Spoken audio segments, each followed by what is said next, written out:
अमल धान जालीदेले दुर्वृत्त संबलपुर जिला धनकोड़ा ब्लॉक कुद तबड़ा गाँव में अमल हो खलारे धान गदा कहीं पोड़ी अभियोग होईछि। भागचाषीर धान दुर्वृत्त पोड़ी देइछन्ति। अभियोग अनुसार कस्तूभ चिरगुन दुईटी स्थान में धान चाष अमल करते गोटे क्षेत्र में 4 एकर जमीर धान अन्य क्षेत्र में 3 एकर जमीर धान अमल हो रही किछि दिन पर धान को मंडी में बिक्री करते किंतु कौन दुर्वृत्त उभय जगार धान गदारे निआं लगे देइथिबा अभियोग होईछि। चिपलिबा पुलिस घटनास्थल को जाई तदंत करुछि।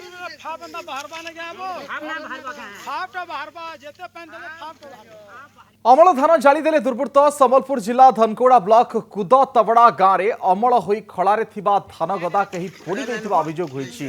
भागचाषीर धान दुर्वृत्त पोड़ी देइछन्ति। अभियोग अनुसार कस्तूभ चिरगुन दुईटी स्थान में धान चाष अमल करते गोटे क्षेत्र में 4 एकर जमीर धान अन्य क्षेत्र में 3 एकर जमीर धान अमल हो रही किछि दिन पर धान को मंडी में बिक्री करते किंतु कौन दुर्वृत्त उभय जगार धान गदारे निआं लगे देइथिबा अभियोग होईछि।